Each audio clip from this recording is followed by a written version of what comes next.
Hello my dear friends, नमस्कार। स्वागत है आप सभी का अंजीव सिंह एकेडमी में। आज हम बात कर रहे हैं एविडेंस वेरिफिकेशंस के रिगार्डिंग। ये सीबीएसई क्या क्या एविडेंस वेरिफिकेशंस कर रही है और किस तरीके से किया जा रहा है। ये जो इन्फॉर्मेशन मेरे पास आई है उसके अनुसार अगर मैं बात करूं तो अगर आप देखते हैं अभी सीबीएसई की वेरिफिकेशन सिस्टम्स को देखें तो सीबीएसई दो तरीके से भी वेरिफिकेशन कर रही है। एक तो उन बच्चों का वेरिफिकेशन हो रहा है जिन बच्चों ने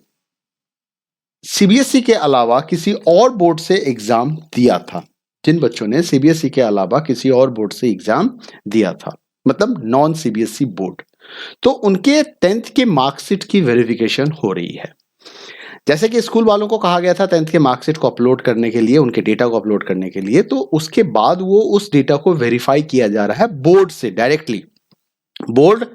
स्कूल से ना पूछ के अब बोर्ड डायरेक्टली उस कंसर्न बोर्ड से पूछ रही है, उस स्टेट बोर्ड से पूछ रही है, चाहे वो हरियाणा स्टेट बोर्ड हो, बिहार हो, पटना यूपी हो,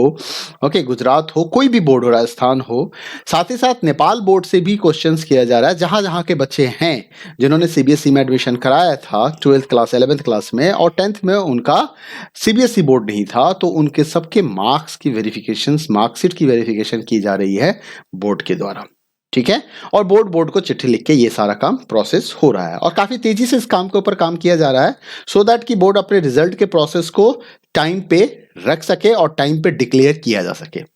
तो ये तो मेथड नंबर 1 था कि मेथड नंबर 1 में तो ये चेकिंग चल रही है। अगर मेथड नंबर 2 की बात आए, सेकंड फेज की बात आए, तो सेकंड फेज में एविडेंस वेरिफिकेशन हो रहा है, वो भी फिजिकली, और वो भी स्कूल में जाके। आपके स्कूल में रीजनल ऑफिस से 2 से 3 बंदे आएंगे, आ रहे हैं, ऐसा देखा जा रहा है 2 से 3 ऑफिसर्स आपके पास आ रहे हैं, उसमें 2 जेंट्स और 1 लेडीज, और ऐसे ही कॉम्बिनेशन बनाया गया है ताकि एक मतलब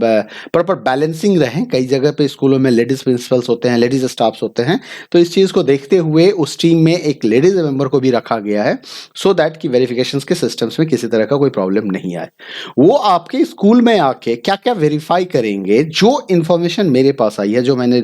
जाना है लोगों से, उसके हिसाब से मैं बता रहा हूँ, वो आपके उन सारे मार्क्स को वेरीफाई कर रहे हैं, उन सारे आंसर शीट्स को चेक कर रहे हैं जिस आंसर शीट के बेस पे आपने मार्क्स को अपलोड किया था। वो किसी भी टाइम आपके पास आ सकते हैं, वो सुबह से शाम के बीच में काफी मतलब फास्ट लेवल पे काम किया जा रहा है ना। वो कोशिश कर रहे हैं कि मैक्सिमम स्कूलों को कवर अप किया जाए और सभी स्कूल को कवर किया जाएगा तो जितनी जल्दी कवर हो जाए, क्योंकि मैंने आपको बताया था कि जो एक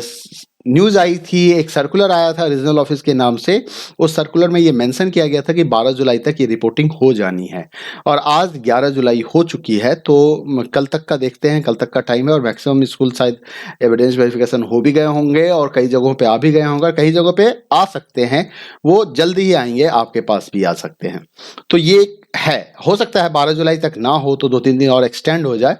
ठीक है, क्योंकि काम फिजिकली काम करने में टाइम लगता है, लोगों को ट्रांसपोर्टेशन का भी है। तो वो आपके पास आके क्या क्या वेरीफाई कर रहे हैं, एक तो आपके आंसर शीट्स को वेरीफाई कर रहे हैं जहां से आपने मार्क्स को अपलोड किया है, दूसरे कमेटी मेंबर से बात की जा रही है, कमेटी मेंबर्स कौन कौन थे उनसे बात किया जा रहा है, उनसे राय मशवरा लिया जा रहा है, तीसरा हो गया कि जो एक्सटर्नल कमेटी मेंबर है उनसे भी बात किया जा रहा है, और उसके बाद जो आपने मार्क्स अपलोड किए अगर उसमें कोई वेरिएशंस हैं तो क्या वेरिएशंस हैं, आपने किस बेसिस पे वेरिएशंस किए, आपने क्या क्राइटेरिया रखा, अपने बच्चों को क्या देखा, किस बेसिस पे आपने ये सारा काम किया है, डेटा को किस तरीके से आपने मॉडिफाई किया है, इन सब चीजों के ऊपर वो आपसे बात कर रहे हैं। तो और उसकी एविडेंस बना के भी वो अपने साथ ले जा रहे हैं, उसकी फोटो खींच के उसका पीडीएफ बना के वो इस तरीके से लेके भी साथ में जा रहे हैं आपके पास से। ठीक है, तो कुछ ऐसे इंफॉर्मेशन हमारे पास, ऐसे इनपुट आए थे जिसके बेसिस पे मैंने आपको सारी बात बताई हैं। हो सकता है कि इसमें कुछ और भी रह रहा हो, कुछ रह गया हो, तो चलिए देखते हैं, जब इंस्पेक्शंस टीम आपके पास आएगी तो आपको भी ज्ञान हो ही जाएगा और वो आपको फ़ोन करके आते हैं, वो आपको फ़ोन करेंगे। ऐसा है कि जब आपके पास वो पहुंचने वाले होंगे, अबाउट टू रीच होंगे, तब वो आपको फ़ोन करके बताएंगे कि हम आपके स्कूल आ रहे हैं, आप प्लीज़ स्कूल में अवेलेबल रहिएगा। ऐसी कुछ बातें आ रही है। ठीक है, मिलते हैं अगले वीडियो में कुछ नए इन्फॉर्मेशन के साथ। अगर क्लास 12th रिजल्ट से रिलेटेड कोई भी अपडेट होगा definitely I will share with you. Thank you, नमस्कार।